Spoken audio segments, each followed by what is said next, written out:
episode 185, recorded live on November 7th, 2017. On the docket today, IRL, the return of an old friend. Get caught up on Whatchuplayin, featuring The Void and Thor. Finally, we close out the show with the community grab bag and that sweet, sweet, awkward finish. Thanks for listening, thanks for watching, and enjoy the show.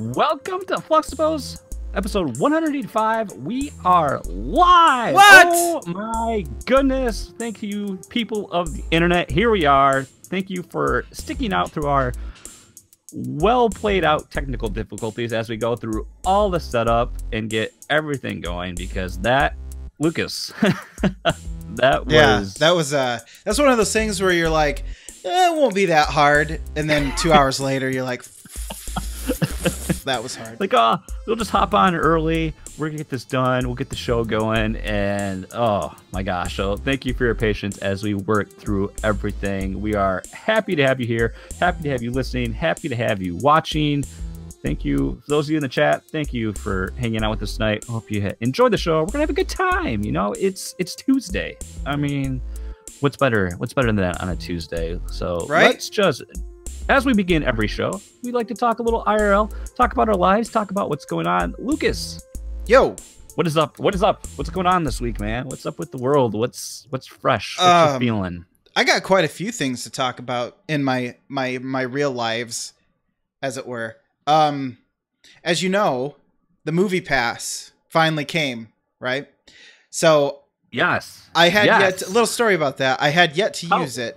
Before you go into it, how long were you waiting to receive the movie pass? I think it ended up being like a month and a week when I finally got the card, as to when I signed up on the app.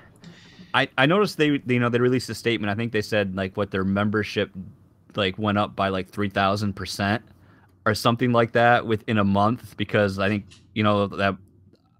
there was one article that got published that was like really brought prominence to the service, and I think that's when everyone jumped on board. It's like, oh my gosh, I gotta have Movie Pass, you know? Yeah, that's what happened to me. That's why I was like, it's $9.99 now. How I'd be stupid not to. So, because I'm always going to the movie theater. Right. So yeah, I finally got it, and Sunday rolls around, and I find out that the Lions don't play until Monday. So yet again, I'm deprived of the Lions, and I looked over. Yeah, that didn't turn out to be a big deal anyways, because I couldn't watch the game when it was aired on ESPN, so that was a bust. But anyways, Sunday I look over to my wife and I say, you know what? Do you want to go see Thor Ragnarok? She's like, I was kind of thinking about going and seeing Thor Ragnarok since we didn't have anything else to do. So we dumped the kid off to her brother and his girlfriend, and we're off to see the Thor lock. The Thors, as it were. So we Thor get there. On his Ragnarok. Oh, I like what you did there. Better than my joke.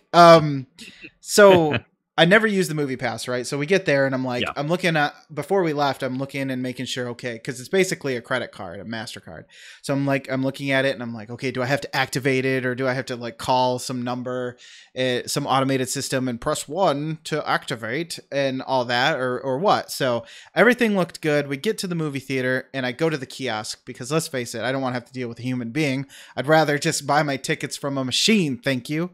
So I go to the kiosk and I wait. There's like 2 people in front of me. And it's going to be all weird because I have to use the movie pass for my ticket, but then I have to use my regular card for my wife's ticket. So there's got to be 2. This is the same kiosk that you and I used when we saw Blade Runner. Yeah, exactly. Same type of thing. You pick what you're going to look at, what you're going to look at. I go to the movies to look at things. What you're going to look at. I'm sorry. The time you order your tickets, it's okay. And so I did all that, and there's like 5 people behind me at this point. It's pretty busy, and it didn't go through because I tried the movie pass first, and for some reason it wouldn't go through. So I'm just like, all right, I must have did something wrong, or maybe it's because I'm using the kiosk, you know, because it's peculiar about the way that it actually works. So I thought, okay, maybe I have to physically go to the ticket desk. So I go there and we stand in line for not too long of a time actually, and I told her. I showed her that, you know, I was going to use a movie pass, and she's like, oh, no problem. I can just split the payment. I don't have to do like 2 separate orders. Cause that's what I was worried about, was that I would have to like be like, here, honey, take my card. And then you go behind me. Kind of like when we get tickets, it's like, you don't pay for me and I don't pay for you. So it's 2 separate orders. So she's like, no, I can just split it. It's fine. And she's like, now, did you sign in? And I'm like, excuse me, what? Sign in? Is this a doctor's office? What are you talking about? She's like, yeah, you have to sign in when you get here before you buy your ticket. And of course, because there's so many people around me, and like I'm all like, I've never used this before. What do I do? She's like, okay, pull up your phone. So I pull up my phone, put on the app, and of course I'm not logged in because that would be way too easy. So then I got to stand there and log in with like 800 people like behind me. I'm sorry. I'm like apologizing for every word I put in or letter. And so I forgot you have to like check. Why is there pornography on your cell phone? Well, I had all that closed because I was with my wife. So I'm a nice guy like that. So I forgot when you get to the theater, you have to check in to tell it what movie you're going to be purchasing. So I have to actually not physically, but on the app, I have to check in to Thor Ragnarok, and then I have 30 minutes to purchase my ticket. Oh. And it like temporarily activates the card, I guess, and then deactivates it again or something, because that's why it didn't go through the first time. I felt so stupid. I was like, I'm sorry. She's like, she went through it so quickly and so easily that I was like, you've dealt with this a lot recently, haven't you? And she's like, oh yeah, you're not the first person. I was like, okay, I feel a little bit better. Just refresh my memory. What is the subscription cost on that? $9.99 per month. And you can see $9.99. Yep. So $10, and you can see a movie every calendar day. Standard 2D, no like special things, and it can't be. I almost want to sign up for that. It's almost a no-brainer. I know. Well, and then my wife came back after, because she went and stood in the concession line, and she comes back with the bucket, the popcorn, the bucket of popcorn that you can refill. Because I mean, we're gonna go see The Last Jedi, and I'll probably go see some more movies like Justice League.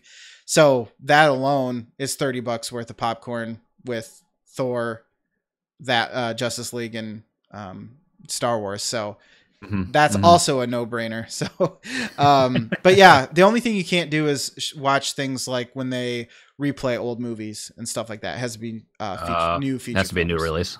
Yeah. So that was a little embarrassing, but now I know. You know, now everyone, like much like our live show, there's a first time for everything. It's going to be a little awkward, but you'll get used to it eventually. You've leveled up. You've gained your experience. You got your fetch quest. That's true. Know, and now you're a level 2 movie pass guy. That's confused with comic book guy. Yeah, I'm a movie pass guy. That's right. So on our way home from this impromptu movie viewing, we were very concerned about what we were going to do for dinner, because at that point it was like, I think it was 6 that we were getting home, and what I had planned for dinner was going to take like an hour to make and everything, because we weren't planning on going to the movies when I planned out our dinners. So of course we had the age-old question of what are we going to do for dinner, right? And I said, well, I'm not opposed to stopping if it means that we, have regular bath time for Isaac and get all that stuff like we normally do done. So we decided to stop at KFC. Okay. So go to KFC, and we get in line. There's a car ahead of me, and it's a little weird. I'm doing some weird odd driving behavior. But nothing out of the ordinary. What time is it? 6, probably like 6:15 by that point. Okay, so mid evening, early evening, I guess I should say. Yeah, it was starting to get dark by this point. Yeah. So just that little twinge of, what's going on there? But then forgot about it. So they pull up, we order, we pull up, and we're right behind this person, and they're pulling up to pay, and because the window to pay and to receive your food is the same window. So they somehow overshoot the window. Jason, how many times have you ever done this yourself or seen someone who's overshot the drive-through window? You would think I don't think never. I've ever That's seen that. literally. Here's what I want to witness, though. Because every time you go up to a drive-through or anything, or a gas station, anything that has like a cement barrier or anything like that, it's always scraped to hell. Oh yeah, for sure. I want to witness somebody pulling up to the drive-through and just be like, just all the way along down the side. You know? Well, they always put that pole there too, so it's like so you can hit that before you hit the side of the, and that is always scuffed up too. No, this guy just didn't hit the building, just completely missed the one destination that you're there for. Right? You had one job. And that was to go to the window to receive your food. This guy pulls forward. And so, of course, I'm pulling forward at the same time. And I have cars behind me. Completely overshoots the drive-through window by at least half a car length, if not more. So he's asked, like, then he puts it in reverse. And he's like trying to back up slowly and being like, I hope you back up. And then he beeps a little bit like, hey, I'm trying to back up here. And I'm like, I'm trying to do this. Like, I can't back up because the person behind me is like this close to my bumper, of course. So I'm like, I can't go anywhere. Just come back and I'll tell you when to stop. So there's like that second of hesitation and confusion because this person still thinks that I'm going to back up and doesn't understand what's happening. Now, he can't back up enough. So the guy climbs out of his vehicle, and this dude is just plastered. He is clearly intoxicated. He gets out, and he's just like, been shopping at Duttler. Yeah, pretty much. I mean, he gets out, and he's just like, he's like leaning against his car like this, and yes, exactly. He's had a little bit too much of that, and my wife's like, I'm taunting the chat. Oh, okay. Well, I'll do that too. This is what he was probably drinking. Actually, it was probably not this. It was probably malt liquor or something like that. But we'll leave the speculation to Jason. So he gets out of his car. He's way drunk. He's going up to the window, and I suddenly just get this really awful urge that like he's wearing this Carhartt coat, and he keeps putting his hands in his pockets and like rummaging around in his coat.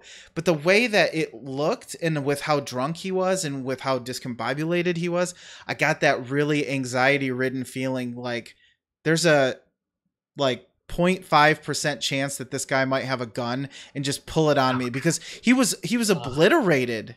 Like there was no reasoning with this man. He was completely wasted. So during that time, Danette was like, my wife was like, should I call the police? And I was like, yeah, you should. And then I was like, well, wait until he's like not out of his car so that he doesn't see like you with a phone up to your head. But then I was like, you know what? Never mind. Just get the license plate number because he's so blotto that he's not going to recognize that you're taking his license plate number anyway. So I give her the license plate number and we call. We get up to the window and I ask him, I'm like, was that guy like super wasted? Because he sure looked like it.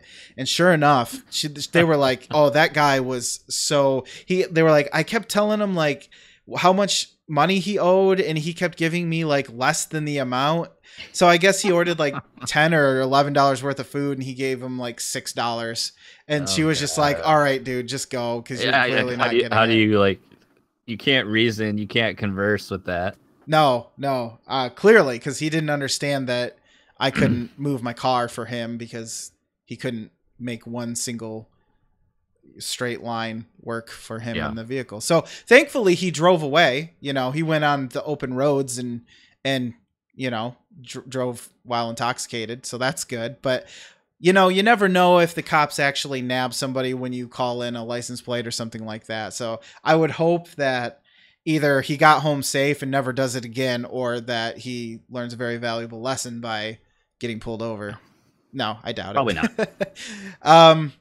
And then lastly, Jason, you know some of the story of this already. So, oh yes, I do. I have a 2011 era MacBook Pro. And I was recently having some issues with it. I left it closed in clamshell mode, as it were, whatever. and the damn thing didn't turn off. It just kept running and generating heat and slowly getting hotter and hotter and hotter until it's basically turned into liquid napalm in there. And I came back downstairs and I was like, oh shit, this thing has been on for like 2 hours in this mode. So I turn it off as quick as I can and I let it sit. And then the next day I go to use it and I start getting these like blue screens of death. And or on the OS side or the Macintosh side, I was getting, they weren't even blue screens of death. They were just blue screens with lines all over them. All these different like artifacts. The whole window would shift so that the edge of the window was right in the middle, and then the left side of the window is now over here. It was all screwed up. I've never seen anything like it. So come to find out, when I do some searches about this, it's due to the dedicated GPU in the MacBook. There's an AMD chip in there, and then there's an Intel onboard processor that's integrated into the computer. So it switches between the two to save power and for heat issues and whatnot. Turns out that AMD chip is basically faulty, and they knew it, so they did a return that you could get it replaced for free at no charge, because it was basically a shitty chip that they installed. Let me guess where this story is going. You conveniently are past that. And missed out on that. Oh yes. It went until 2016. And oh, wow. I'm really surprised it went that long, actually. Yeah, me too. And somebody said like they can't repair their MacBooks forever. Like you can't bring in a 2005 and expect like, oh, I heard that there was a problem with this model and I want to just get it fixed just now. And it's like, well, that's like 12 years old, so we don't even carry the parts for that anymore. So I get that, but it was one of those things where it's like, of course that's the case now. So of course I'm looking up ways to repair it, right? And I set out to buy a heat gun, and I'm going to do what they call reflowing, which is basically heating it up so that you can resolder it without having to solder it. And I don't know, it's supposed to magically work. It's probably bullshit and doesn't do anything, but I buy a heat gun. I had to buy some thermal paste. I open this bad boy up and I'm like, I'm like, all right, we're going to go to town. So I rip everything out of there, unscrew all their stupid little screws. They use the little torque screws. Thankfully I had that because of repairing the Xbox. So right. Do you remember when you bought a processor and you had to have thermal paste? Now I feel like most of them come with it. My last couple builds have, the little thermal square ready to go. Yeah. There used to be a time where you had to, like, I remember specifically I had a couple builds I couldn't finish because I forgot to order thermal paste. So I had to go and wait. Back then we didn't have Amazon. We didn't have 2-day shipping. So I had to wait, 3 or 4 days for it to ship, or drive to Grand Rapids, which was for us then, an hour, 20-minute drive just to get this tiny little tube of thermal paste. Yeah. Well, now you're lucky. I mean, the only place that really sells it in store is Best Buy, because Circuit City is out of business and CompUSA is out of business. Yeah, so, I don't know where else you'd go unless it's like a local shop, a local mom and pop computer or something. Those are always hard to find, and you never know if they actually sell anything or if they just want you to take in your broken item and have them fix it or whatever. So I tore it all apart, and I did what you did. I wasn't able to get the thermal paste, so I had to wait like over the weekend to do it. So this Monday, I do it. I had already did the heat gun process. I put the thermal paste on there, throw it all back together, and I'm totally expecting it not to work. But sure enough, it boots into the Mac side of the OS, which it hadn't even been doing that by that point. It was completely bonkers at that point. So I figured that was a good sign, and I was able to use it since then. It seems to be holding up at this point anyway. So I'm saying I could work at a Genius Tech Bar or whatever the hell Apple. Lucas. I am. I'm a techno wizard from cyberpunk places and things. Is that a Blade Runner class, or a Shadowrun class? Yes, a techno wizard. Yes. Although no, actually in Shadowrun, it would be almost impossible to have computer components inside of you and also still be able to cast spells, because you can't do it. It's not in the rule book. And that's my IRL. That's your IRL. Well, before again, I wanted to just give a quick shout out to the chat. Josh Bones is here. Johnny Casino is here. Welcome. Matt Knight is here. Callow is here with his whiskey. I believe that is Mr. Dan Anthony himself stopped by as well. So happy to have you guys here. Yes, we did have some beer taunts, but sorry for you guys that can't be having a beer with us. So we give you our cheers and we salute you. We salute you.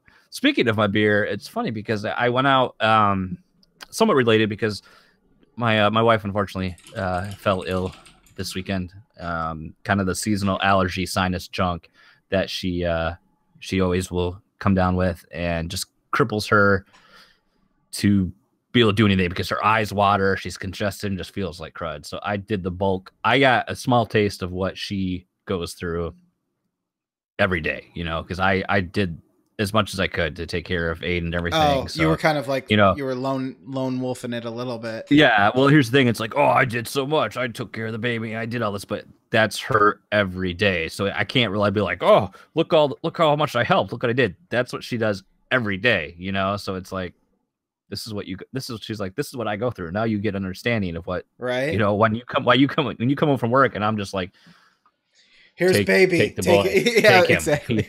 Because he will not shut up. So I'm glad I got to, it was cool to be able to do that for her and to, just have that time with them. But we went out, we did some errands as you want to do to get them out of the house. And we went to, where were we at? We went to Target and I was like, on the way back there, I was like, Peter's Gourmet Market is right near here. Yes. And I got the itching for some, I tell you what, I love, my ales and my IPAs, but I tell you what, if I drink another IP right now, I'm going to throw up. I am just so over. I've had way too much this season. I am so over. IPA'd out? You're over hopped is what you're saying. Yes, I'm over hopped. All I want now are like stout and browns and somewhere dark. Well, I got some brown for you. I'm like, maybe Peter's is going to have something for me. And I'm looking around. I had one specific beer in mind. I'm looking around through the shelves. I can't find it. And I'm like, all right. So I go back and I settle. I was like, I'm going to settle. Plus I got him in the car seat. So I'm lugging him around too. And I'm like, all right, I'm just going to settle. All these people are judging you because you got your kid and you're buying beer. Wow. What kind of dad is that? It's a bad We've all been there. It's a bad, We've very all bad been there. dad. So I was going to settle for Mayan Mocha Stout. And then I was like, I was getting ready to check out, and then there's like this little lady that knew the people there because they get that nice small feel market, so they really know their customers and they're talking. I'm like, yeah. So I'm like looking around, and all of a sudden I see what I want. So I run that beer back and I grab it because Mr. Denny Luce was talking about it on Tap the Craft the other week, and it got me thirsty for it because this time of year, this is like all he drinks, Jubal Ale. Yes, he's crazy. 2017 Deschutes Jubal Ale. Wow.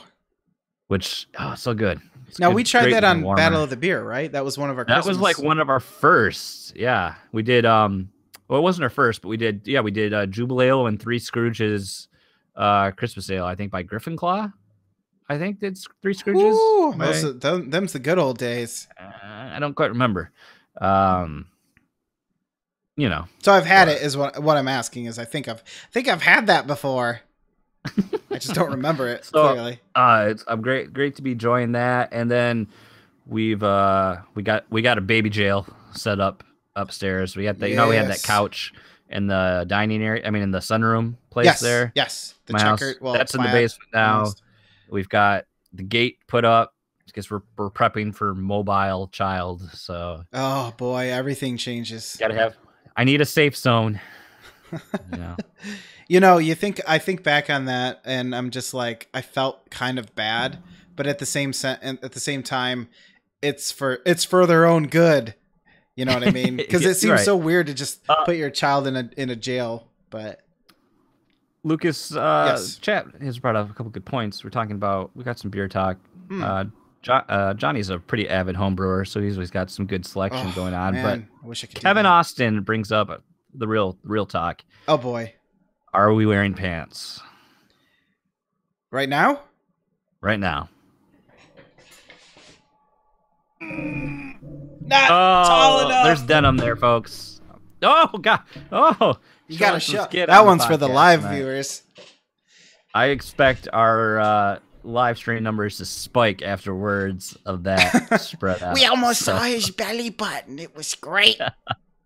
So that'll conclude IRL. So what you're saying is you're not wearing pants?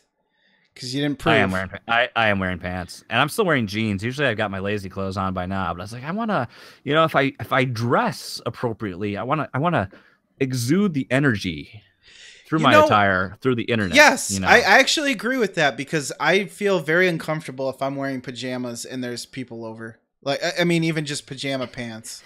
Like, even if it's known that we're just going to be relaxing. Oh, for sure. The denim, stays nice and tight. There's no bulging. There's no weird folds. So denim keeps it nice and PG. You just got Dan's throwing money at a screen now. You got. Yes. I'll give you more. Well, okay. I have my own cam channel. I'll send you the link after this. And maybe hit that tip button. Dan Anthony, achievement unlocked, sir. Well done. Well done. So, all right, folks. About 9 months ago, we had a segment on the podcast, reoccurring. What was it, weekly? Our own little baby. Was it bi-weekly? I think it was weekly at the time. Was it weekly? We started playing a little game by LucasArts called The Dig. And we made it like it was almost our book club, so to speak. We would play roughly an hour section separately. Lucas was actually recording and uploading it on this YouTube channel at the time. And then we would come back and we would kind of discuss what took place in the game and kind of give our thoughts on what was happening with the story, the puzzles, things like that. And then I had a baby, and then we stopped that for eternity. For what felt like forever. And there's been some heckling. We've received our fair share of internet snobbery, maybe from one Kevin Austin. Some other people said, you know what? Don't listen to Fluxtaposed if they say, hey, they're going to do something, because it's just going to end up like The Dig. It's just going to die after 2 weeks, and then they're never, ever... Fair criticism. Ever going to pick it back up. Well, guess what? What? We picked it back up. We came back. Yes! We played The Dig this past week. Now we're going to talk about it. Yeah, we are. So, it's... Not only is it hard enough to play an old game sometimes, but when you abandon it for 9 months and then try to remember what the heck is going on or where you left off. What the hell was I doing? What is all this shit in my inventory? Especially in this game, because it's all literally most of it's alien stuff, so you really don't know what any of it's for. Well, first of all, where I thought we left off wasn't it at all. I didn't remember doing at all where I was at. Like I didn't remember unlocking any of the doors. I didn't remember getting access to any of these trams. I didn't remember any of that. Wow. So you were a little bit farther than I was when I started. Like when I think I was. Well, yeah, because you helped me. Remember, because I couldn't figure out how to do that claw puzzle thing or whatever. Yes. Yeah. So by doing that, you get access to that restores power to this. We'll call it the hub area of the planet that you're on. Yeah. And then there's a series of doors that are they have a access panel with 4 geometric shapes of varying colors, and there's different like key rods, I guess I'm going to say, that have the passcode, but you don't know which door they go to, so it's kind of like trial and error which ones that you get to. So that's kind of where we had left off. So I guess we'll I'll recap with the story. So after what was his name anyway? Do you remember? I can't even think of our main character. No, the astronaut that dies. Brinks Home Security. Brink. Yeah, it's Brink. Much like the great splash damage game. Why don't you? I adore so much. Quick synopsis recap. After the first astronaut in the group becomes victim to the alien planet, who is Brink, he falls to his death when you're excavating the way on the surface. Our heroes are stranded, and we fumble around. We go through a lot of doors and figure out puzzles to progress in getting us home. So many fucking doors, dude. It's finally time for cryptic puzzles and 90s adventure games to rear their ugly heads. So, at this point, there's 2 of you left. There is, gosh, I see. This is how much of an impact this game left on me. I can't even remember. I can't even remember the main character's names. It was Ford. Boston. Boston. And what was the reporter's name? Let's go see what's over here. Well, she's a girl, so she doesn't matter. She's a girl. Oh boy. Oh boy. Maggie. Okay. So, you have a thing up on the screen there. How did you get? I'm trying to show some of the gameplay. I can't even open doors. I was trying to figure out how to get it not to be like that, but I mean that's the best I'm gonna do. Well, that's the best we'll do on our episode 1 live stream. Yeah. So I'll put it down here so it's not too distracting. Yeah. So Maggie and Boston, they separated to try to help cover more territory, and I was actually really surprised how quickly you run into her right now. So you're separated and you're wandering around, unlocking random doors, and all of a sudden I just stumble into this door and I'm like, oh, there she is. But she's, What? I just said I and there she is. Yeah. Well, see, that was the door. Sorry, that's the door. I was realizing that they were hearing the audio for some reason, so I blanked it out, or muted it. That door I missed in my playthrough. I went through. You're talking about the room where you watch all those little things, and then all of a sudden Maggie's in there. Now you've got the docket. Yeah, I know. I'm still learning how this is gonna work. Okay, I'm sorry.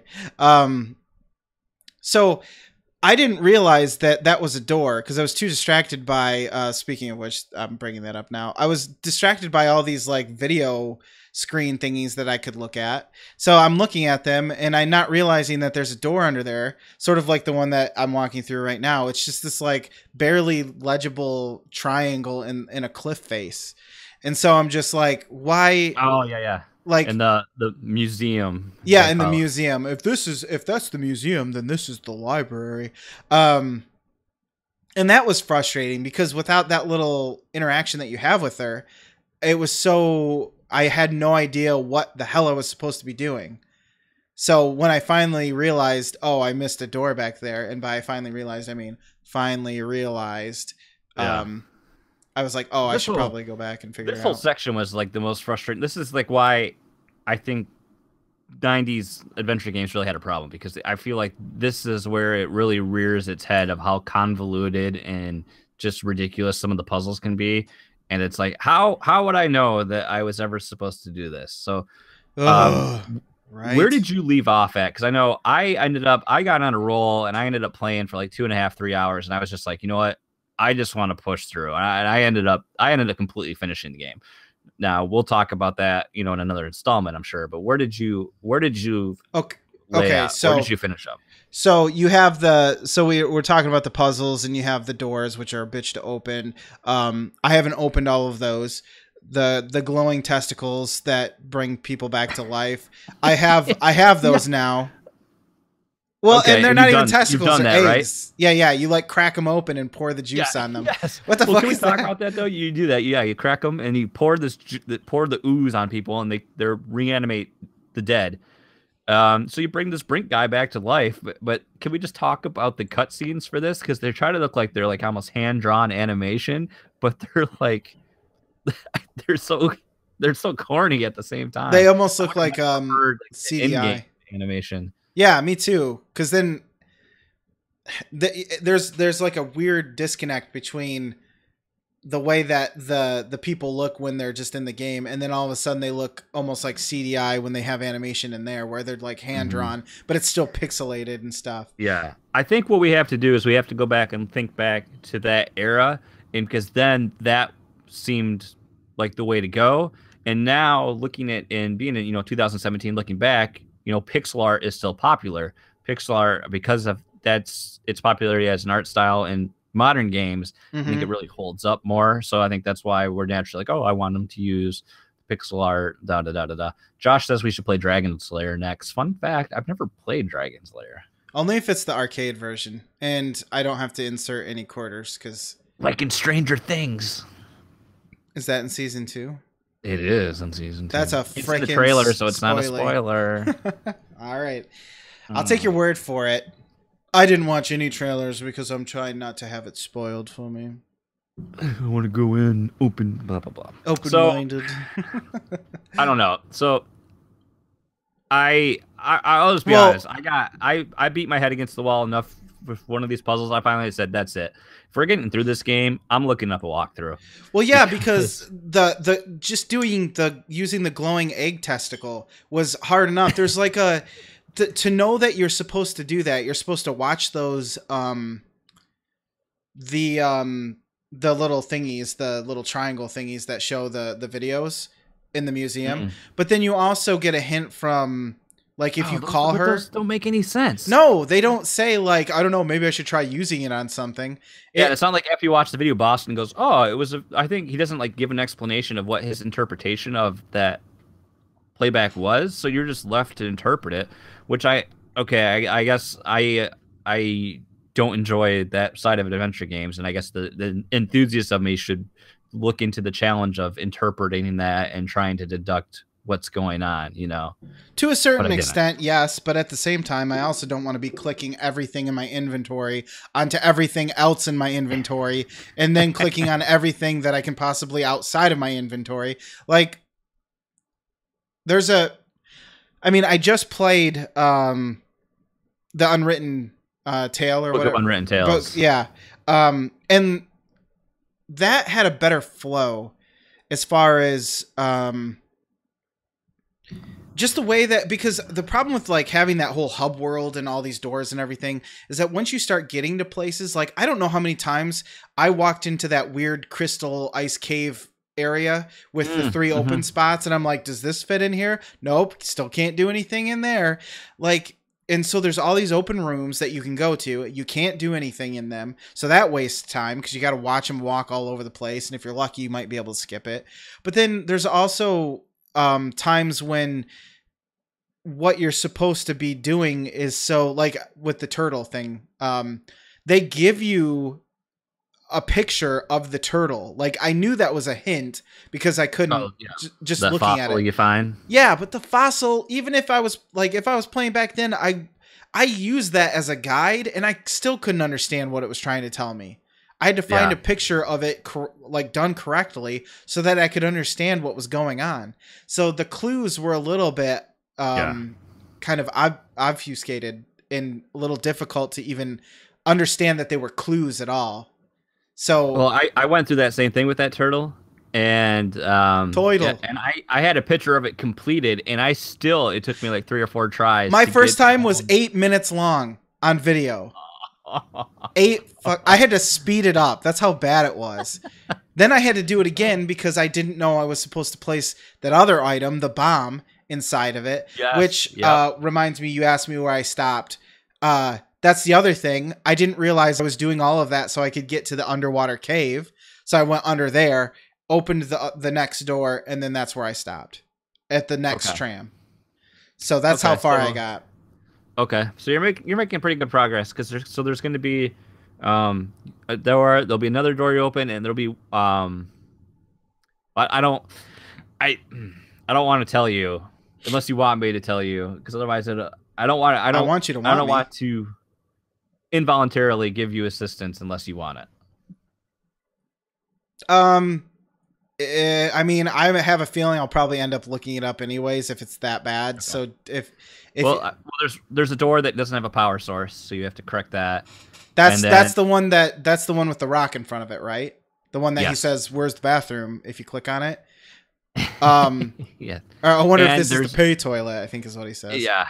And then there's a tram that doesn't have, like, a tram that... Yes, I have that unlocked. You have to find a way to get that working. Okay, yeah, I figured that was the case. See, I thought I was going to use the bomb all, like, Link to the Past and, like, throw it against the cracked door and it'll explode open. So, like, I was on a completely different wavelength when it came to that item. But no, you shove it in a freaking... door on the way to Maggie that you can't open by yourself? No, the other one. Oh, no, wait, that's where we got the testicles from. Yes. Never mind. Well, more testicles. I love that we're calling them that. That's what they look like. Trust me, I would know. Okay, so here's the question. Is the episode title going to be, what did I come up with earlier today? Digging deep or something? Digging deep, yeah. Well, it's clearly going to be now testicles. Is it going to be green or alien testicles? Alien testicles. Green glowing testicle eggs, because you break them open. I mean, they did just kind of like green eggs and ham it, and it's in my live play somewhere. So if you really want to see it, just and I know that's an hour long. I'm sorry. That's the pain of these adventure games. Like, I've gone through and I tried to make it as quick as possible, but this thing, man, it's just walking around and clicking on things. I have to say, I was really enjoying the game up until this middle section. This kind of really changed that's for my Josh. that's also for Josh. Impressions on the game a whole lot. I'm just like, this is a slog, and that's why I just burned through it, because I just want to be done with it so we can just move on. I have to say, I'm really glad they updated. That's the old Fezziwig you got right there? Yes, sir. Yes, sir. Do you remember the old artwork they used to have on that? That was all like Christmas Story. It was all like something you'd see. Well, they still have a hat on there, and I felt like that was familiar looking. So I probably have seen it, just don't remember it. Because it's got like that. It's got that Ebenezer Scrooge hat. Yeah. So. What a treasure you have in that. Well, thank you. Top hat. Stay a while and listen. Well. I don't know. I don't want to spend a ton of time on. I think the most. Yeah, we'll spend the most when I finally beat it, and then we can give. Yeah, because then we can recap it. But I mean, this was just a very frustrating experience, and I can see. I love LucasArts. Don't get me wrong. I love LucasArts. I still love adventure games. One of my favorite games of all time is still Sam and Max Hit the Road. I can just see why adventure games became unpopular and kind of they went the way that they did. Now they had that slight a renaissance, I would say, when Telltale first came back, because they were making more of your classic adventure games. You know, I think there's a puzzle. Was it? Oh gosh, I know there's some Wallace. There's a Wallace and Gromit game. I think there's Strong Bad's what super cool game for. There's something rad game for cool people or something like that. They did. You know, they made some more Sam and Max games, but then after a while, they said, you know, these aren't working, and then they kind of slowly shifted into the Telltale we know now, with this more of a storyteller story.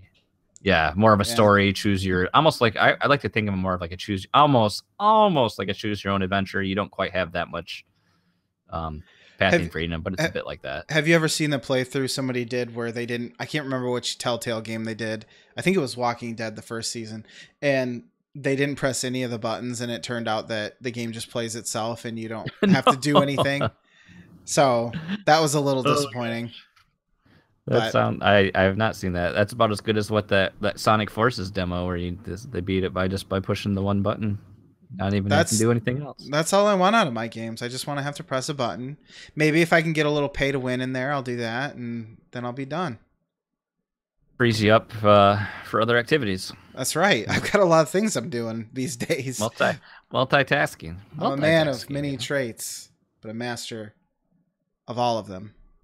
Well, shall we do an overclocked remix break? Sure. Why don't we?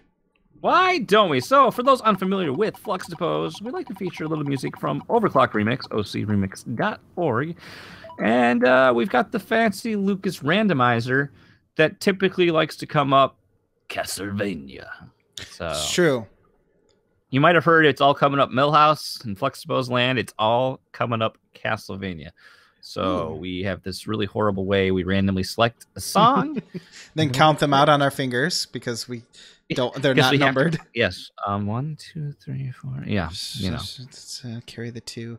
Well, Jason, it appears, and I don't think we've played this before, but I think we have played a remix from this particular game. Appears to be Super Mario RPG Legend of the Seven Stars Tricky Labyrinth. Ooh. Yes, sir. We haven't played we have played a Mario RPG recently, but it was when Sean Capri was on this show, I believe. It might have been, because I remember talking right too. I remember talking about it. Mr. Pants himself is in the chat. Yes, as Lucas had so expertly set up. I wouldn't go that far. It would help that when I click on the link, it would take me to the actual remix and not every remix by Oh yeah, yes.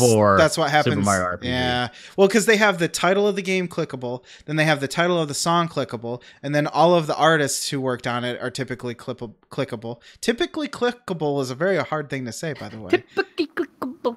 Yes. Simply. So as Lucas set up, our remix this week comes from Super Mario RPG: Legend of the Seven Stars. It's called Tricky Labyrinth. We've got two remixers, DJ JD and Jem Falking. Let's pull up the details. This is the Welcome to Booster Tower is the track from the game. Again, Super Mario RPG was released by Nintendo and Square in 1996 for the Super Nintendo Entertainment System. And, well, you know, we're just going to play it. It's described as ambient and EDM chill music. So we're going to play this remix. Take a short breather, and we will come back after the song is concluded to finish up the show. So stick around, and we'll be back. And as always, you can find this remix and many, many more at ocremix.org.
Okay. All right, we are back from Overclock Remix. That again was a little fun Super Mario RPG jam. I do want to play through that. I've got definite plans to hit that up on my Super Nintendo Entertainment System Classic. Oh yeah, I in the near forgot that's future. on there. Yeah, Lucky you have to come dog. over sometime and check it out. We can play some two-player games. Like in person? We don't do that Yeah, anymore. I know we never do. Well, we can. You bring Isaac over. Oh wait, that doesn't. You can't really have a play date. Oh Aiden can't do boy. anything. Yeah, well, and Isaac would Isaac will run just jump on around. him. Yeah, he's into jumping on everything and running and making messes. He likes to take things that have things inside of them, like, I don't know, a container filled with blocks. He doesn't just play with them, he dumps all of them out and then goes and finds something else to do. Ah, perfect. So Perfect. you don't want him around your house, I would say. You don't want that. No, you don't. All right. Well, now it's time of the show where we kind of give you a little bit of the gaming, the media side of life, and we like to call that "What You Playing." Okay, go. Ah, God, I Remember love the that days- game. It is not a good game, not the Genesis port or the arcade, but it's so much fun. Captain America and the Avengers. Remember the days when I used to have like 8 things play in a row? Yeah. Hey, give me the good one. Do you want the good one? You know, I want the good one. All right. Wolverine. I expected to kick into full Streets of Rage 2 funk. Oh, yeah, for sure. I love it. Why not? I love it. All right. Boy, I got barely anything, so mine's gonna be a quick hit, really easy. So,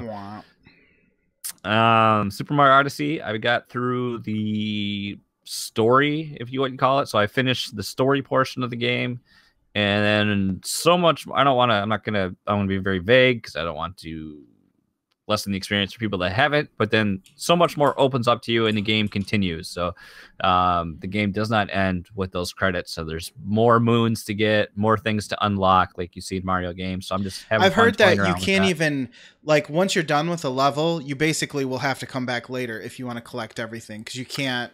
It's kind of gated off at first or something. Yeah. Yep. Yeah. There's certain things that you can't do because the levels change a little bit based on from your first playthrough. The levels are a different state than what they are after you beat them. So cool. For instance, one level was in a darkness and a storm, and then after you beat it, it's in daylight and sunshine. A desert was frozen over, things like that. So you're bringing happiness or peace to that land. Changes the landscape and sets you up to unlock more things. So I think I'm at 200 and no, I'm at 300 and something moons is what I've got. I think there's 800 something. Yeah, I've heard it's a ridiculous amount. Yeah, and I don't even know if you get anything for collecting them all, but it's just fun. It's fun just kind of playing a Mario game is always kind of fun to just run around and navigate and jump around and do things, And I wish it makes me playing this though makes me really wish that Breath of the Wild would have incorporated something like that to its end game because you beat Breath of the Wild and you can save it, but if you load up the game again, it loads you up right before the Ganon fight. Oh, and that's all you ever. And you can go and do things, but Ganon's still there.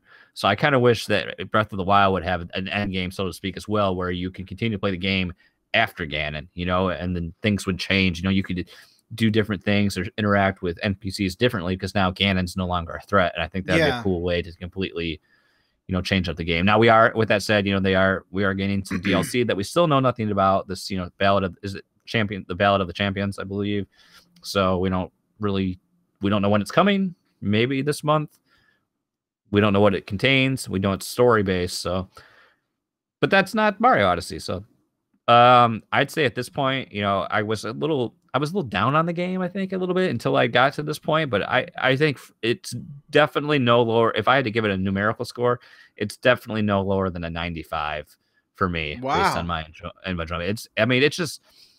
It's definitely not the hardest game I've played. I've played, I had to retry a few sections and I've died, but none of the bosses were a challenge, which was a little disappointing. But it's something about Mario. It's just fun to play. You played 3D World a little bit, and that's just fun to run around and it's just a Mario game. It's just fun, That's the best way I can describe it. Yeah, you're not. It's not. I mean, I know people hate it when people bring up this game, but it's not like going to be Dark Souls. You know, you're not expecting the world's biggest challenge, and you know, it's not the point. The point isn't to beat the game and be like, oh, I beat it, like that's my badge of honor or whatever. I guess you could do that with the moons if you wanted to, but it's about playing it and experiencing it and having fun. Crimson, I welcome that challenge when it comes then, when the difficulty ramps up, because I'm looking forward to it. I did like those some of the remix bosses you get to experience too. That was a cool mix. And then beyond that, oddly enough, man, I've gotten like PC gaming's got its claws into me a little bit. This whole I'm really I've gotten into the whole stream. I didn't think I would like enjoy streaming Dead Space as much as I have. And I mean, regardless if I had anyone in the chat or not, it's been, I'm surprised. I've had a lot of fun with the game, and I think here on PC it holds up decently well. You know, being able to have the resolution graphically, it doesn't look that horrible. The textures are a little old, but yeah, I was watching your stream. I was surprised at how decent it looked. Like it held up, I guess, because other than like everything's gray, you know. Yeah, I mean the camera's a little buggy at times, and I wish I could play with the mouse and keyboard, but that game is like impossible with the VSync issues, and so that's just not an option because of the way that the mouse acceleration or the aiming, it just doesn't work. But I love the ambiance of that game because that's what it does best is the sounds. Like the sound design in that game is fantastic. I love like what's going on around you the entire time, like the weird voices you'll hear or just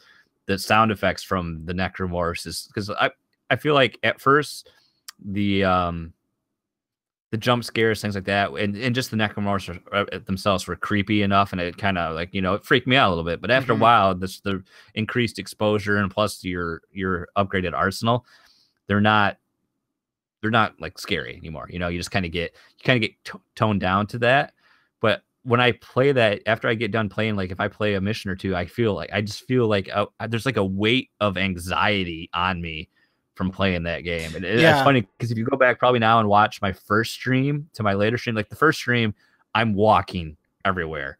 I'm like walking down corridors. I'm slowly like looking both ways before I go. And now I'm just like, I just run into an area, you know, and just, well, because you know they're pretty much all going to come out of vents or something, and so unfortunately that I think it feel like it overdoes that a little bit. But then finally, you know, a section where they dropped him down an elevator shaft, that was a nice welcome surprise. Or I had to protect an NPC, and while they were coming at me as well and forcing me to jump back and forth, that was nice. And I finally got to see some mix-ups with the enemy types. You know, I got some new baddies in there instead of the couple standard versions that I kept fighting for a bulk of it. And I got to fight, what did they call him? The Leviathan. That was so cool because he like regenerates. That's a cool little experience too. Where does that fight take place? Because that's like inside of Zero G. At first you're like, is it Keen? I think is the scientist's name, Dr. Keen or whatever. He like, I don't know if that's correct or not. He like, you get locked in this lab and there's these two stasis tubes,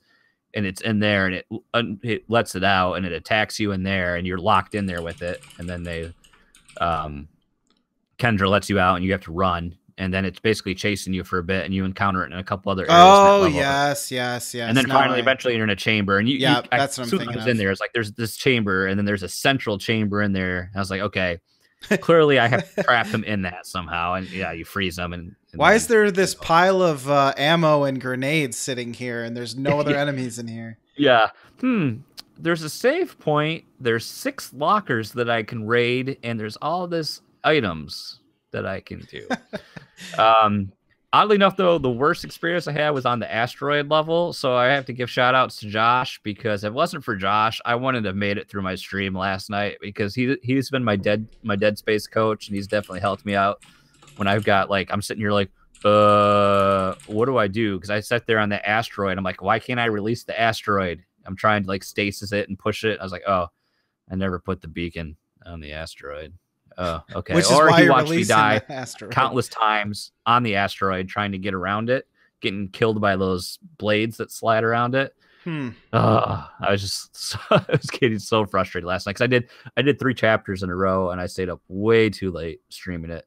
but I'm just having fun with the game. So I'm on chapters. I just finished chapter 7, so I'm on chapter 8. I think I looked it up. There's like 12 chapters in the game. So so you're more than halfway done then. A little bit more, I mean. Yeah, just past halfway. So it's really fun. I'm familiar enough with the story because I'd read up on Dead Space long ago. I watched the animated prequel, and I think there's another one. What the other animated movie takes place between, I think, this game and the second. So it's been a lot of fun. I'm enjoying it, and plus it's great to stream stuff and have people. You've been in there for quite a few of the episodes too. To have people watching you and just interacting with you and chatting with you about a game makes it, a great experience. I mean, I went through that too when I played Dark Forces forever ago, but just cool to share that with other people, and it makes it. I think it makes it fun for you, and hopefully it makes it fun for those people watching as well. So yeah, I've got Dead Space 2 purchased, so I don't know when I'll jump into that, but if you liked Dead Space 2 takes everything up a notch as far as just the presentation.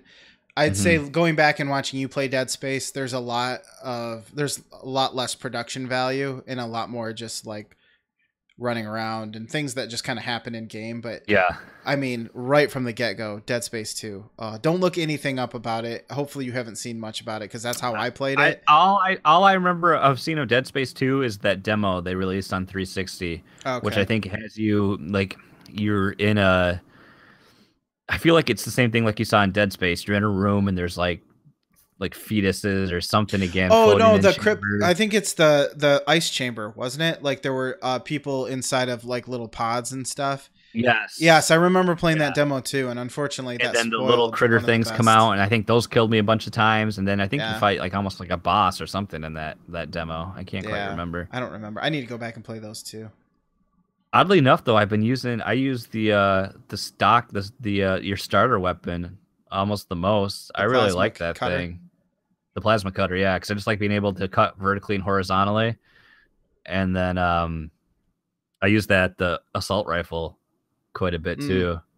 I think there's an achievement for going through the entire game with using just the plasma cutter, if I remember correctly. Oh wow. I do like the line gun a lot too, because that can just really do a ton of damage. But I've got that. What is that?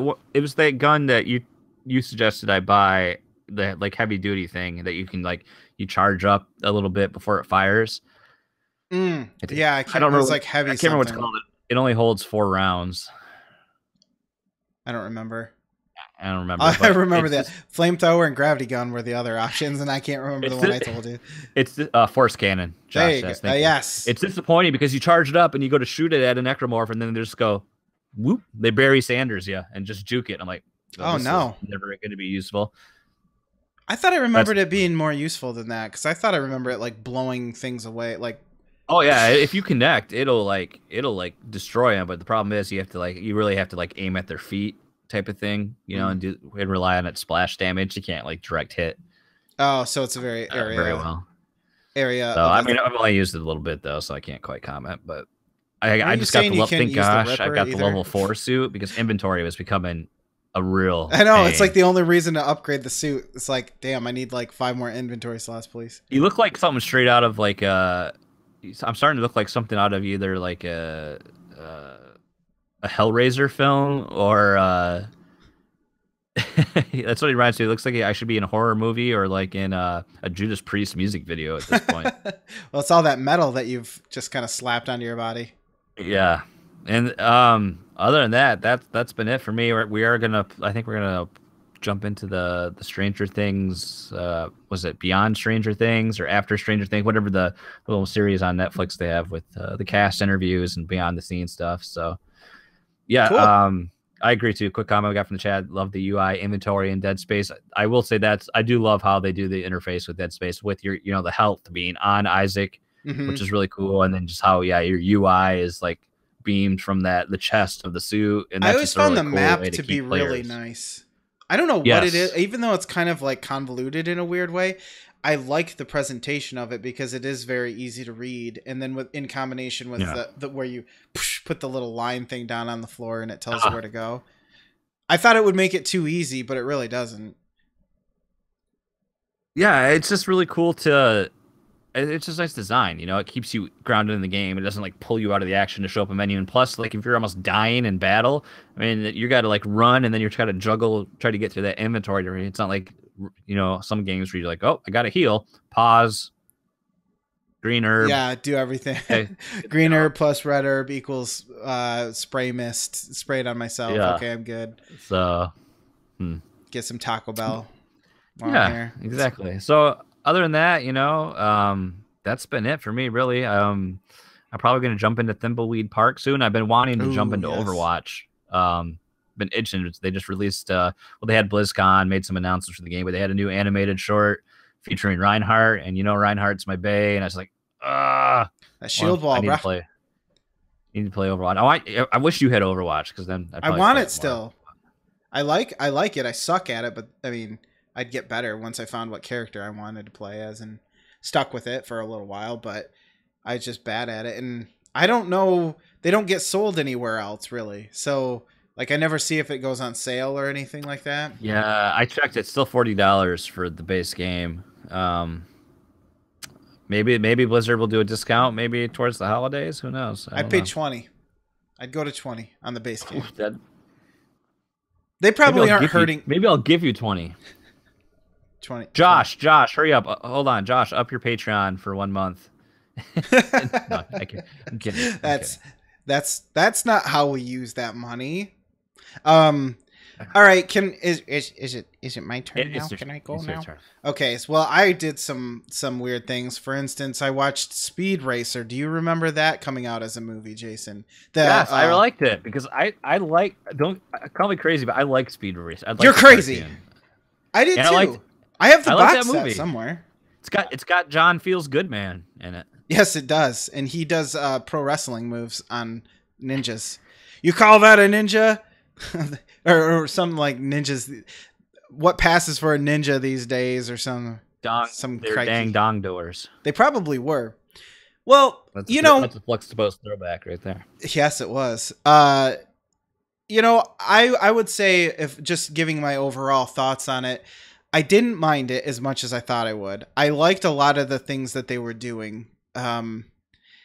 It's not for everybody, and that's okay. Like I can't blame it for trying to emulate the cartoon almost somewhat to a fault. It just kind of depends on your tastes, I guess.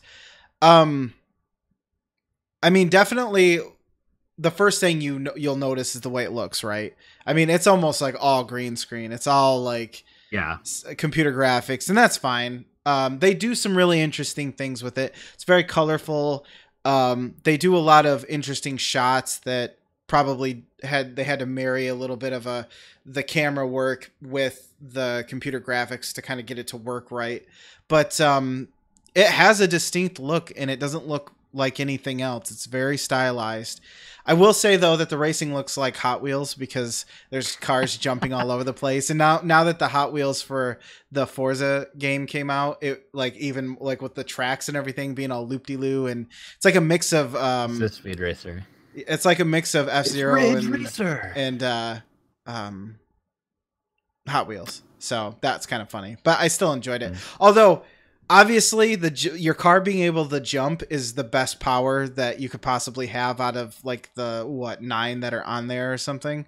You'd think the Razor wheels would be it, but no, just being able to jump all over the place like a crazy person. Gosh, I watched that. I think I was living in York Creek at the time, so that was like 7 years ago now. So when it first came out then. Let's see. I watched it I'm pretty sure I watched it on Netflix though. Maybe I watched it on DVD, but I remember enjoying it. I think it captures the feel of the source material. 2008 really well. Is when it came out. What's the monkey's name? Chim Chim? Chim Chim, yeah. Yeah. Yep, and Spritle, I believe, is the kid who is obsessed with candy. So... Oh my gosh. Yeah. So one of the weird things I thought was it's kind of catered towards kids, or at least young teenagers probably, but I'm pretty sure I remember a time when it says they say shit in the movie, so that was kind of weird. Bad words. Yeah, it was a bad word, a naughty word. But what I think what I really liked about the whole movie though was there were some really interesting things they did with when Speed is racing against his brother's ghost in one of his first races at the beginning of the movie. It almost looks like when you're racing a ghost in a video game, like you see your ghost car so that you can't run into it and stuff, but it has like this really neat blur effect that looks I don't know, just very, very cool. And he's kind of like racing alongside his brother, even though he's not really there at that point in the movie. And just the way that like they handled the exposition of how they were at the part, like at where they were in the movie, they kind of broke up the race with some of the older, like the stuff that happened before the race to kind of keep it from being so like, I don't know, to keep like some action mixed in so that it didn't just feel like you were getting all of this backstory dumped on you at once. And then finally you get to see a race. So I think that stuff was handled well. And, I mean, it's no surprise because that was directed by the Wachowski brothers, right? At the time, it was Wachowski brothers. I will fact check you. Okay, fact check it. But I mean, it's a decent movie, but it's not for everyone. So it's kind of it's a hard way to recommend it to somebody. Okay, Wachowski brothers. Okay, well, Wachowski sisters now. Yeah. So. It's not for everyone, but I liked it more than I thought I was going to. And I mean, when you have it in the frame of mind that it's going to be somewhat similar to Speed Racer in the cartoon and not to take it too seriously, then you can have fun with it. And that's what I did. Also, Christina Ricci was Trixie, so that was kind of interesting because you don't see her much these days, I feel like.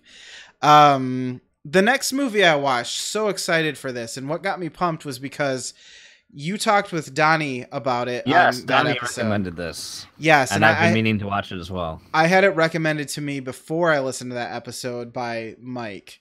So I was like, all right, that's 2 recommendations. And if Mike's is recommending it, then I have to watch it now. Well, clearly. Between you and him, I have all my movies curated for me, and I don't actually have to try and find anything for myself. I don't know if I pick good movies because... You know, I didn't pick. He never. Well, you didn't died. go to film school, so there's no way you know what you know what a good movie is. That's what I'm saying. I don't. Well, let me tell you something, brother. This movie, The Void, you need to watch it. You just have to because it starts off a little bit slow, a little bit like indie feeling, I guess. You just get this feeling that you're watching an indie movie, not because it's bad, but just based on the way that the story is presented, it felt very kind of low key. And so I wasn't sure what to expect at first, but then things start happening, and it's not a particularly scary movie, but it's a creepy movie. It's kind of there's no jump scares that I can remember. Okay. But it is very it reminded me of like The Thing a little bit, also more Hellraiser, and a lot of that has to do with how much gore is in the movie. And it's not, I was going to ask you if there's a lot of gore, because I thought about like one time, because Jess and I like to watch scary movies together, but then I was reading this, I'm like, I kind of get the feeling that this might try to be like a gory one, and I think that'll probably turn her off. I think she wouldn't. I don't think she would like it based on the way that the creatures look. If it wasn't for the way the creatures were, I think she would be okay with the general story. But man, there's some stuff that happens, especially later on towards like the climax of the whole film, and it's just like there's some awesome creature work, actual practical effects happening, and it looks great. I really and the movie. Just when you mentioned the Carpenter and like Clive Barker combo, I was like, okay, I gotta watch this now. I don't think the soundtrack was anything too special.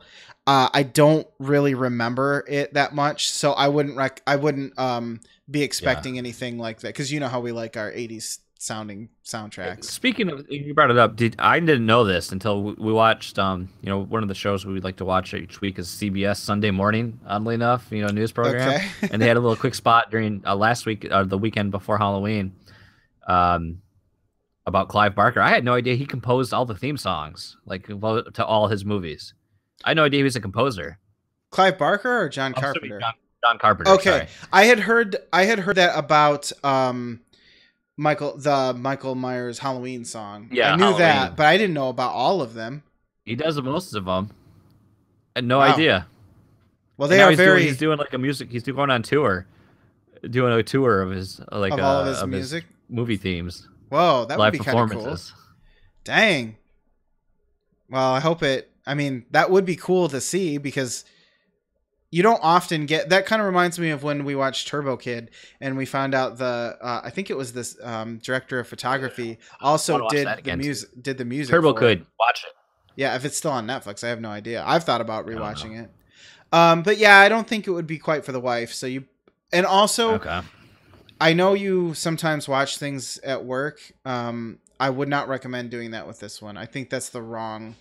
You're probably better off watching it downstairs with the lights off. I think that's what I did. So I would be lessening the experience by watching it in a typical setting. Is what you're telling me. Yeah, because there's just there's a lot of visual things happening, and I think you have to be in the right mood setting, I guess. And I mean, maybe that doesn't affect you as much as it does me, but I know if I watch this upstairs in the middle of the day with Isaac, like, God forbid, like if there, I wouldn't, but you know what I mean? Like if I was just upstairs among family, I don't think it would have the same effect on me. So yeah, I really recommend it. It's really good and you should watch it is what I'm saying. Let me get to the only game I played this week, or at least the only one I want to talk about. And that's the one that I bought in the Humble Bundle sale. And it was Warhammer 40K Space Marine. The not very popular, I don't think, anyways. Third person, kind of almost Gears of War-y type game, except for there's no cover mechanic. You're just kind of running around and slashing things and shooting things. So it's a very linear action game. You just, I mean, not that that's a bad thing. You just kind of, you're in the level and you go from point A to point B and you shoot orcs and who have guns and you're in space and that's pretty cool. I guess my biggest complaint is that so far, I mean, it's only like a 6 or 8 hour game, so I think I'm almost halfway through it. The levels are kind of just blah. They're uninspired. It's just generic backdrop. Yeah, it's like this one's brown.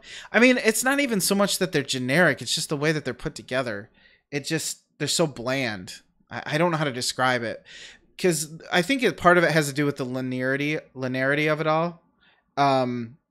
You're going through, like, at first you're going through the outside of this planet where they have... machinoriums or something. I can't remember what they're called. Factorums or something. I don't know. They have weird names for everything. And you're weaving in and out of like garbage piles and stuff, and everything's just brown and like, yeah, you're on another planet, but it doesn't really look all that special or interesting. So, I mean, whatever. You're just running through anyways and blasting everything on sight. So it's not like it has to look beautiful or anything, but I definitely wouldn't say it's Gears of War 3 or anything like that. But I think what really helps this game, because overall the whole presentation is just okay. Like, I'm not really a Warhammer fan person anyways, so I like the idea of it, but I'm not invested in it, I should say. I never played any of the collectible war games or anything like that. But the controls handle really well for this game. Because you're shooting with different guns, and then you're also doing melee with a chainsword, and it feels really fluid to be able to shoot with a gun and then switch over to your sword because they have different dedicated buttons. It kind of reminds me a little bit of Devil May Cry or something like that, where you're going from guns to melee. You're not jumping all over the place like that, but just the smoothness of being able to aim and shoot whatever you want, and your area attacks with the chainsword and everything. It makes it really fun to play. So that's really what's kind of driving me through this whole thing, because the story is just okay as well. It's not great, but I'll probably work my way through it, especially knowing it's under 10 hours, and I'll probably get my $2.50 or $5 or whatever I paid for it. Get my money back on the action. So I can't say I'd necessarily recommend it, but if it's on sale and you have a vague interest in it, there's nothing turning me off from this game right now. So, all right. And then the last thing, which I can't really talk about very much, is obviously we went and saw Thor Ragnarok, right? So I want to talk a little bit about it, but mostly it's just because I want to put this front and center. You and I need to go watch it together. I will watch this movie a second time because it was... Well, I mean, it doesn't cost you anything. I mean, that's right, exactly. That's the beauty of this movie pass thing, right? I mean, you can just go see it again. Yeah, I will too, because this movie makes the Avengers look like a DC movie as far as like how serious it takes itself. Not in like how well it presents a story necessarily, but in how much fun there is to be had while watching the movie. It's Guardians of the Galaxy times like 5. Where does this fall in your ranking then of the MCU, the films? Whole universe? Shit. Yeah. Probably number 1. Wow. Probably number 1. Wow. Yeah. There's I mean, it's hard to say. It's a little bit unfair to do that because it's its own story, and I don't think it will have any repercussions in the next movies other than a scene here and there maybe or something. There might be references to it, but as a whole, as its own standalone movie, especially against any of the other standalone movies, and definitely without a doubt, the other Thor movies. The other Thor movies might as well have been made like in another decade by another company with the difference in feeling that this one has compared I have to see it now again. I'm gonna hype this thing up. I will say, like, okay, there's a certain feel that movies have, be it their music, their graphic design, is that I will just put in as Fluxtaposed related. That trailer, one of the most recent trailers of Thor was like total 80s action, neon. That feeling carries into the movie. And I was like, that's this, you know, like that's what we're into. We love so much. Yeah. Glowing neon and rainy nights and like if like I always like to think if Fluxtaposed was a video game, we would be Far Cry Blood Dragon. Yes, that's true. Just, you know, it's so ridiculous and Michael Biehn. I mean, so all right, I will make arrange. I will start the negotiations to allow me to see this film. Good. Because you and I already told my wife, I said, I gotta use this movie pass. I'm going to challenge myself to see a movie every week if there's something that I'm even vaguely interested in, so that I can, you know, get my return on investment. But I'm telling you, I don't want to overhype you for the movie, and I also don't want to spoil anything, but the music, I will say this. I was worried when I saw the trailer that it was just going to be a Guardians of the Galaxy on repeat, especially with the music, because that gets away with it because you have the mixtape and that's part of the story. So you can have these like 70s songs and it makes sense. Here, they only use one actual like song that we would know, and then the rest of it is an original score. And that score is something that you and I would both like, because I liked it. So I wonder let's see. I wonder if the soundtrack's on Spotify. I might have to just the action sequences have a very 80s sounding feel to them, and it just makes me smile every time.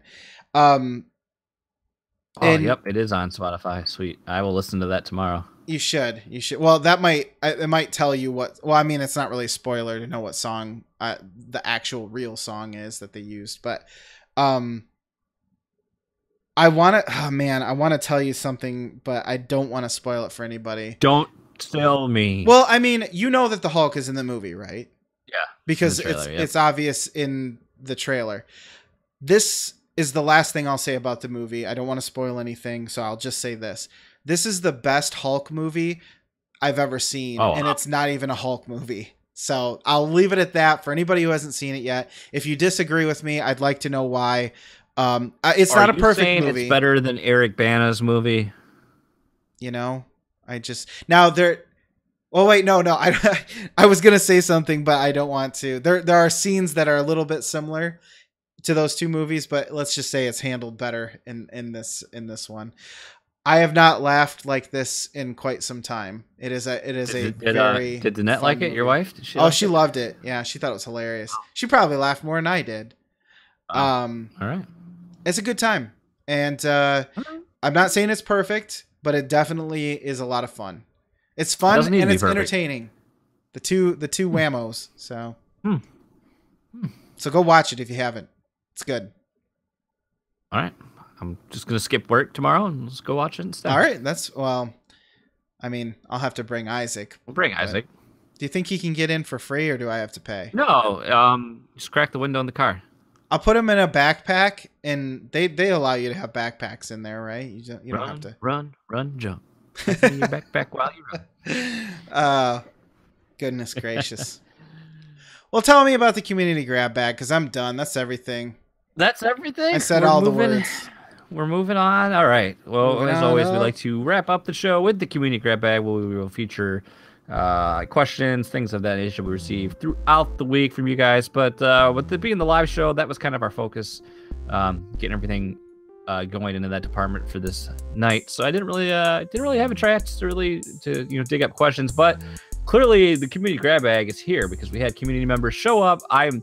I'm just thankful and surprised that we actually had people here for the live show. So yes, that is a blessing in and of itself, because we've done live streams before in the past, and we're not so lucky. Yeah, well, I mean, we've done live things in general, live streaming, live anything. I mean, everybody's got their own thing going on. So I don't begrudge anyone who's unable to check in for an hour and a half or whatever to watch our show. Absolutely. I would love to watch, Bobby and Sean do If We Ran Nintendo. I'd love to watch some other stuff live, but it's just, it's tough because, especially 8 o'clock, 9 o'clock, I carve out special time each week for the show.